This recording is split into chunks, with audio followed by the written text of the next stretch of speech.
everyone. Welcome to the Omega Files. I'm your host, Dr. Freedom, and tonight we're gathered to talk about Eve of the Daleks, the Groundhog Day of the episode that we kind of anticipated well, I don't know what to make of it, actually. It was kind of a little of a runabout adventure. You know, the Daleks now have Gatling cannons, which is long overdue.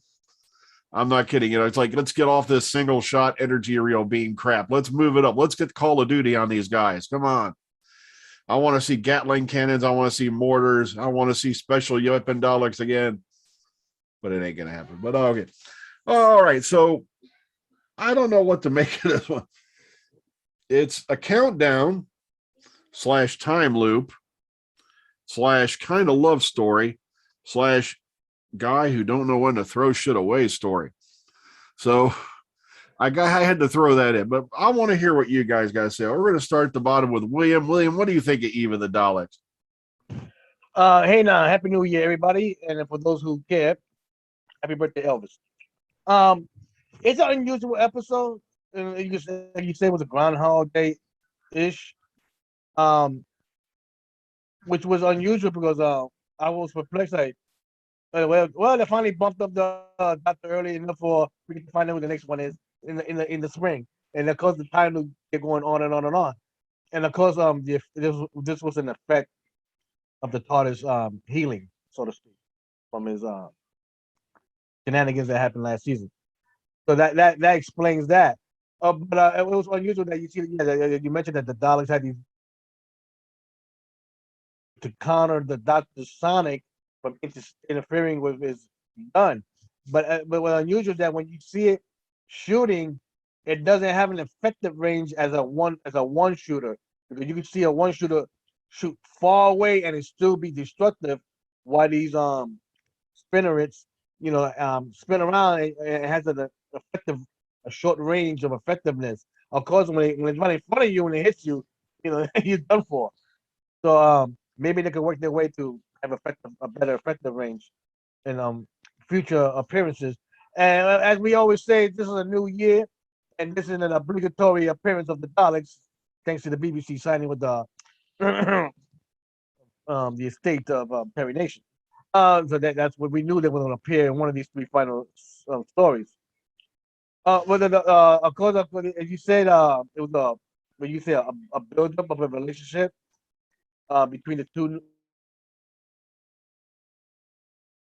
and I gotta know what kind of job Nick has, and he has the storage to store all these different things, and how much he's paying for the amount of storage he's using. I'd like to know what kind of job he got that to be able to afford that. And then of course, Sarah's mom is a funny one that she calls early, saying that the phone's always tied up. Which I can tell you personally, since I have family in different places where midnight hit last week, everybody was able to call. So that's a little funny joke there. The one thing that of course we was waiting and was able to finally see was the revelation of this companion feeling, Jasmine's feeling for the Doctor. It is nothing was talked about between them. I say like after the story ended, to see how it is. Instead, now we have to wait. There's only 2 stories left on how it's gonna be settled. But in a funny way, going to last season when the Doctor was jumping around in time, she saw Yaz living with somebody. So in a way, that was already revealed what's going to happen out of that.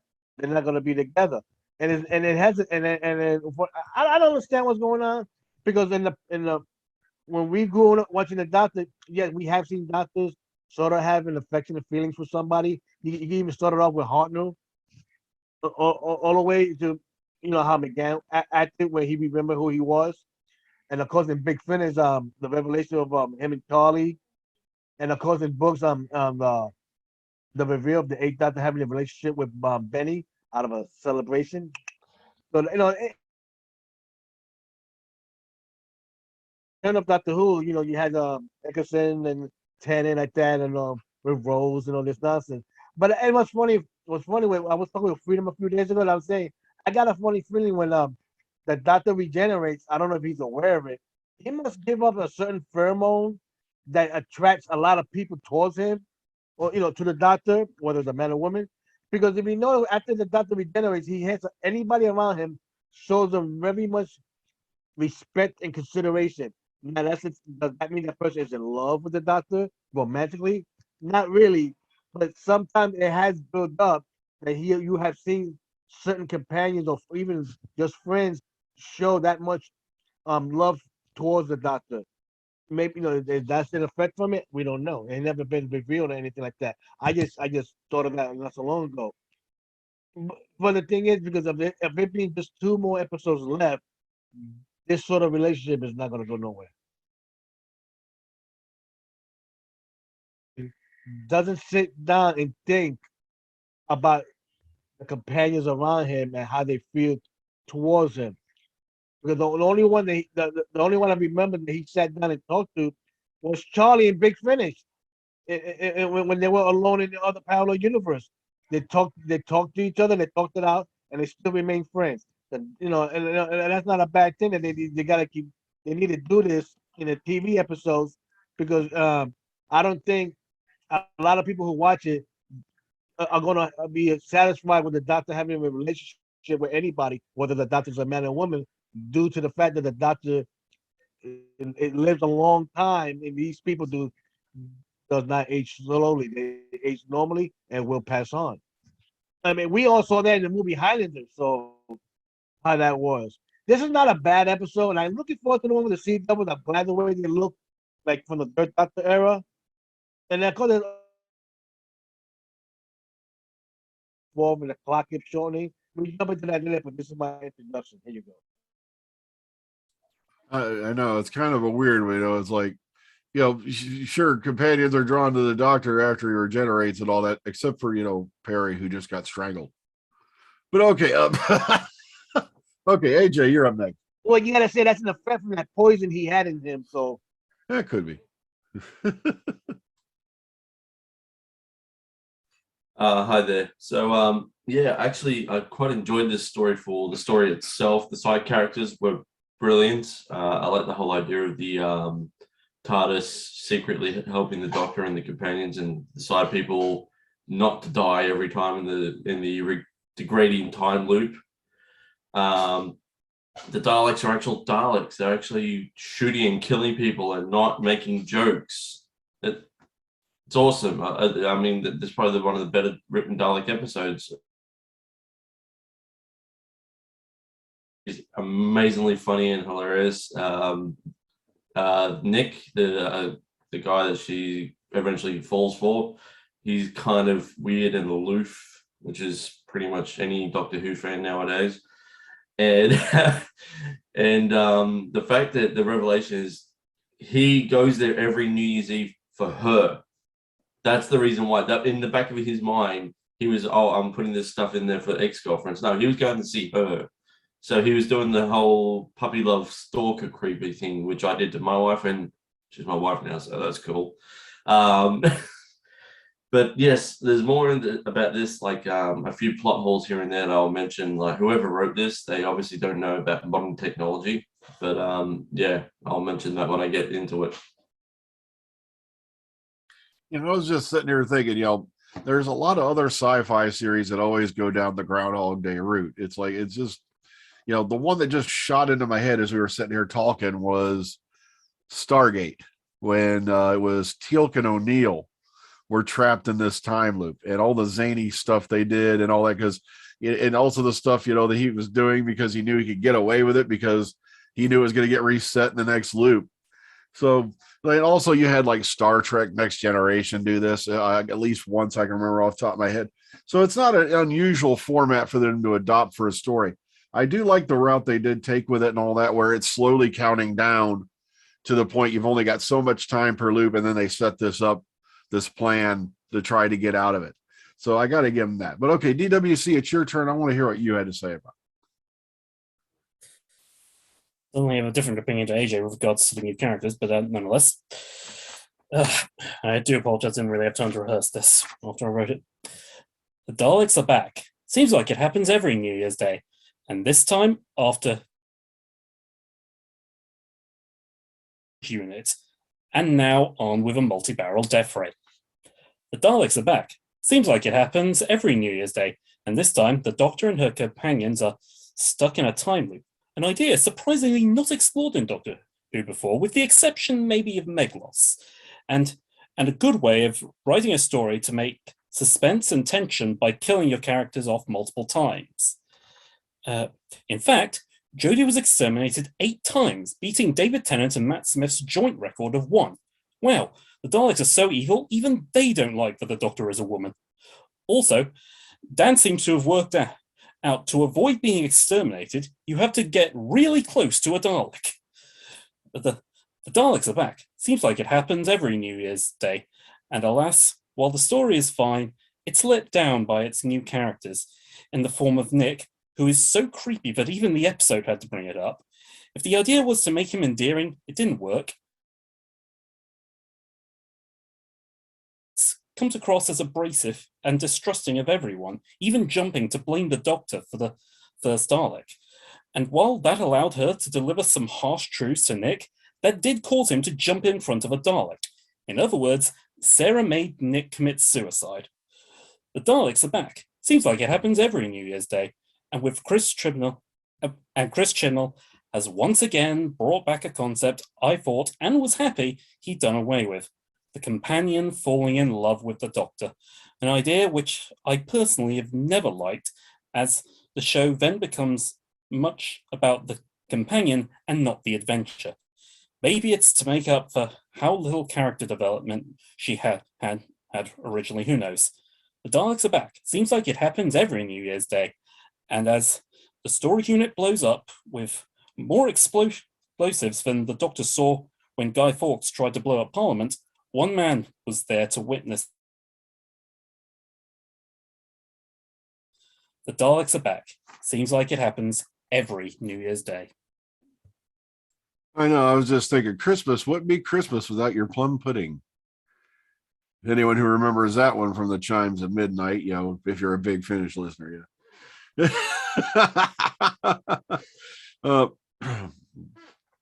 Yeah, I'm kind of glad. Yeah, they did take the idea. They kind of took their own take on it.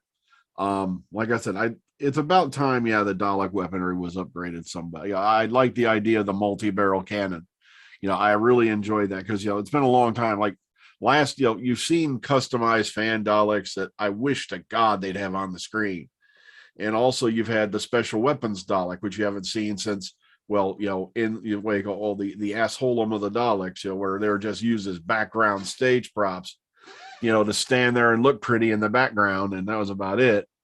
But I was really hoping that sooner or later someone would come up with a special weapons type Dalek for this year. But I guess this is the closest thing we're going to get. Yeah, but I agree with you on the one character. What was that guy's name again? The creepy dude with the storage facilities. Nick. Yeah, Nick. Nick. It's like nearly brainless Nick there. Who's. I'm sorry, but even when I went to move the one time and I had a bunch of my stuff's my ex's and some of her friends' stuff still sitting in the garage, some of which had been in there for like 2 years. Guess where it went, Nick? It went on the curb.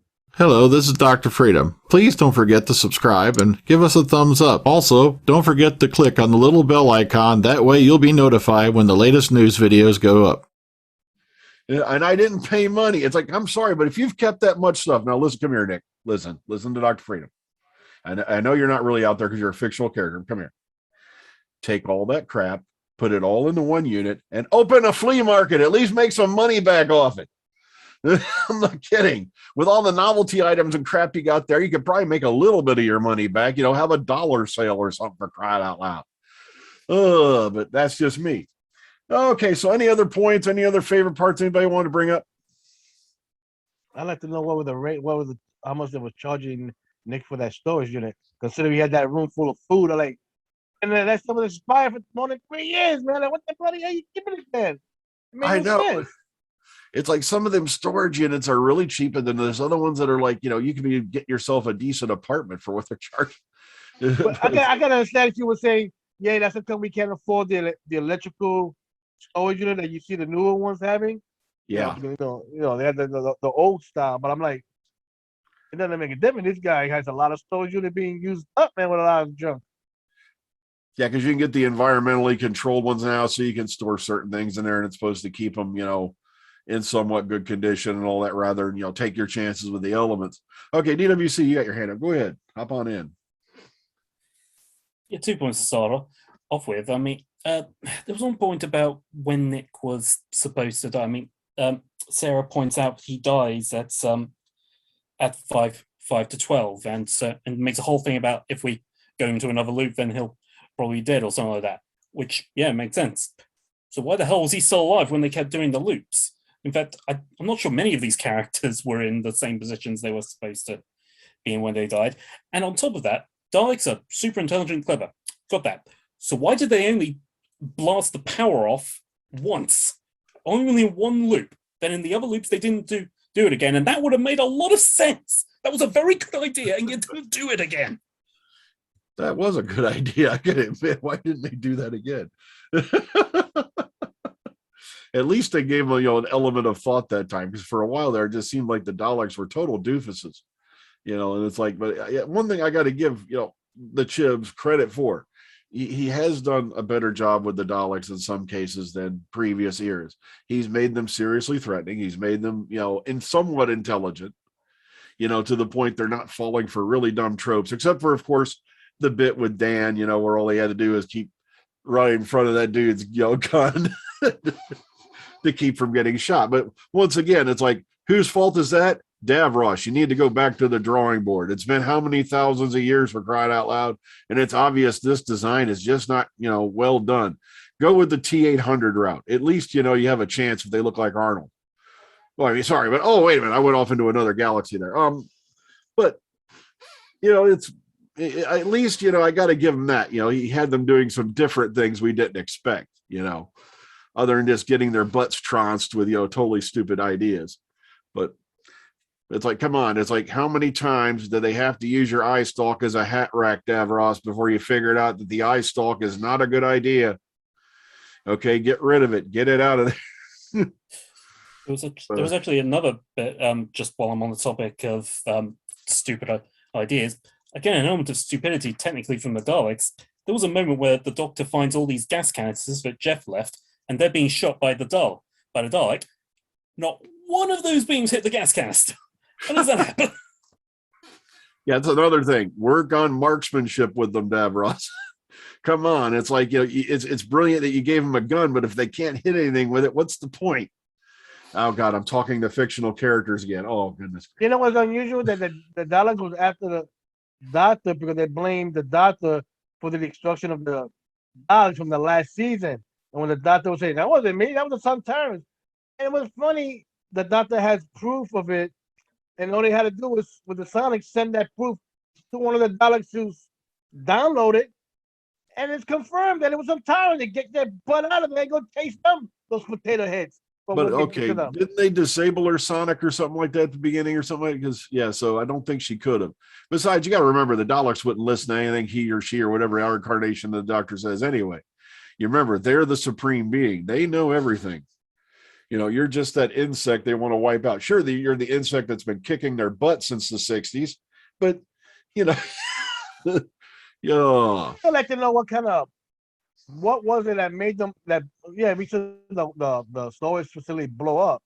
But what kind of equipment did they have that was able to blow up a Dalek whose metal is supposed to be strong enough for a tank? I mean, their own blasters took them out. But I say, what is in that storage unit that took out the armor of a freaking Dalek? I can understand the top of it, but the damage the Dalek that badly? I'm like, wait a minute, wasn't that freaking storage facility? Yeah, because especially considering even the original Daleks, if I remember right, I think the original Dalekinium shells were supposed to be like every inch was the equivalent of 6 foot thick steel reinforced concrete. Then, of course, they switched to the polycarbide units later, of course, and I'm assuming that was after the whole Movellan deal. Because I think that it was the Seventh Doctor who started referring to it as polycarbide armor. And like I said, the only reason I can think they switched is because, of course, the Movellan virus, which attacked that and their organics and their shell as well.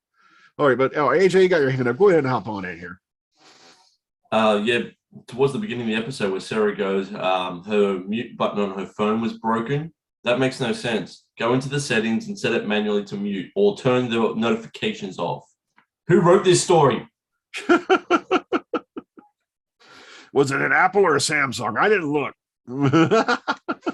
All right, TWC, go ahead. Yeah. One point that I've got in my note, it's right here. Dan actually mentions what's a Dalek when the Doctor realizes that it's Daleks. Yaz is getting concerned, and Dan says, "What's a Dalek?" And I'm like, seriously? But were you not one bit clued into the events of the flux, literally the end of the flux? Where would you? I can't say I remember the last episode in every intrinsic detail, but surely there was some conversation about the fact that the three major empires, the Zontara and Cybermen and Daleks, were all gathering together. But did you not see any of that? I think she just never explained to them what they actually are, when it was, because, they did take time and explain who the Sontarans were and all that, but I don't think they ever went in depth as to who the Daleks were. And it's like, because I think they mainly did that also because, remember, as fans, we know the origin story, what the Daleks are and all that 100 times over. But you would assume that sometime during the off-air time, someone would have sat down and said, okay, Dan, this is what it is. No, I'm shocked that during the 3-4 years that he was with Yaz, that she never told him about Daleks at all. Yeah, so I mean, sometime off air, I think somebody should have sat down and said, okay, this is what a Dalek is. They're not happy people. Okay, well, if you can call them people, they're blobs in a machine. Okay, AJ. I think one of the funniest scenes in this episode was Sarah trying to shoo a Dalek away like a stray cat. There's a point, remember, where she's like, shoot, just go away. It's like you'd have better luck with that than an M1 battle tank happening. It's they're not going to go away. Okay, DWC.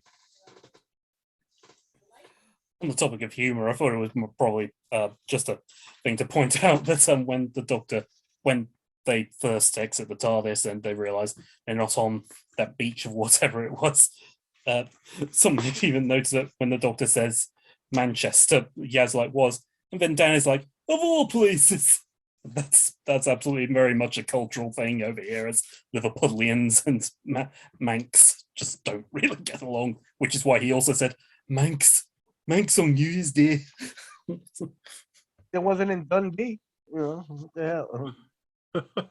Which area is it that supposedly has the most alcoholics? Is it like Blackpool or Liverpool or something, according to urban legend? Or I have no idea. Okay. All I know is that time I used to have pee-pees.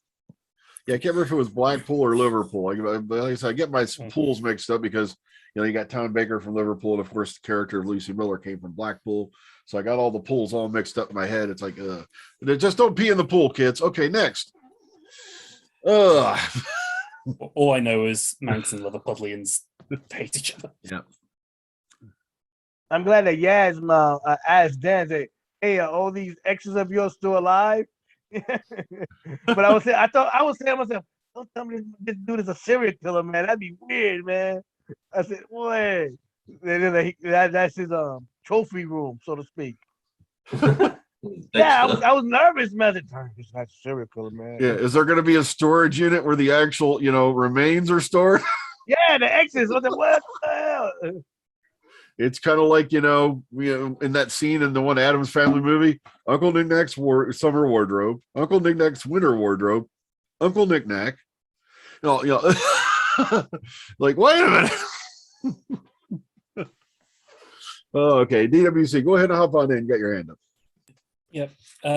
As much as what I've said about Nick, I will give him this thing, and it was annoyingly something that the Doctor actually criticized him for. During the first loop, and the Dalek starts shooting, it's Nick who leads him into his storage unit to get away from the Dalek, and the Doctor is like, "Well, how do we get out? We don't. It's a storage unit. Bad plan. I make the plans." All I was thinking was, well, given the situation, he did buy some time. It was a bit better than getting shot at by the Dalek. You probably would have killed you by that point. So he did a bit of good thinking there. But like I said, still eventually opened it up and committed suicide. Thanks, Sarah. Okay, AJ. Yeah, two things that bothered me about this episode was Yaz being extremely a smart ass to Dan, especially when the Dalek says that Dan was inferior, and she's like, "Yeah, you're inferior."